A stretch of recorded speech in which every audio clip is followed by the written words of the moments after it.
മുഖ്യമന്ത്രിയുടെ ദുരിതാശ്വാസ നിധിക്കെതിരെ UDF, BJP വലതുപക്ഷ മാധ്യമങ്ങൾ ദുഷ്പ്രചരണങ്ങൾ നടത്തുന്നു എന്നാരോപിച്ച് CPM അടിമാലിയിൽ ബഹുജന പ്രതിഷേധ സംഗമം സംഘടിപ്പിച്ചു. CPM ജില്ലാ കമ്മിറ്റി അംഗം TK ഷാജി സംഗമം ഉദ്ഘാടനം ചെയ്തു. CPM അടിമാലി ഏരിയ കമ്മിറ്റിയുടെ നേതൃത്വത്തിലായിരുന്നു മുഖ്യമന്ത്രിയുടെ ദുരിതാശ്വാസ നിധിക്കെതിരെ UDF, BJP വലതുപക്ഷ മാധ്യമങ്ങൾ ദുഷ്പ്രചരണങ്ങൾ നടത്തുമെന്ന് ആരോപിച്ച ബഹുജന പ്രതിഷേധ സംഗമം സംഘടിപ്പിച്ചത്. CPM ജില്ലാ കമ്മിറ്റി അംഗം TK ഷാജി സംഗമം ഉദ്ഘാടനം ചെയ്തു. നമുക്കറിയാം 2018 പ്രളയത്തിലും അതുപോലെ തന്നെ COVID-19 ബാധിച്ച സന്ദർഭത്തിലും നിപ്പ വൈറസും മസ്തിഷ്ക ജ്വരവുമെല്ലാം പിടിപെടുമ്പോഴെല്ലാം എല്ലാ വിഭാഗം ജനതയും ഒന്നിച്ച് കണ്ടുകൊണ്ട് ആ വിഭാഗത്തെ സംരക്ഷിക്കുന്നതിന് വേണ്ടി ഏത് വിഭാഗത്തിൽപ്പെട്ടവരാണോ എന്ന് നോക്കാതെ കൈയും മെയ്യും മറന്ന് ഓടിയെത്തുന്ന നാടാണ് കേരളം.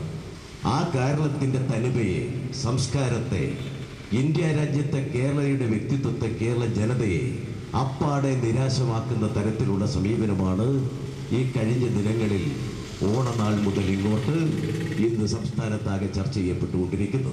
അടിമാലി സെന്റർ ജംഗ്ഷനിൽ നടന്ന പ്രതിഷേധ സംഗമത്തിൽ CD ഷാജി അധ്യക്ഷനായി.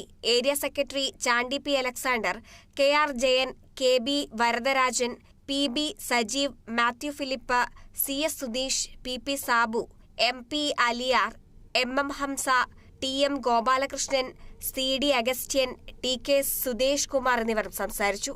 Kerala vision news, Idukki.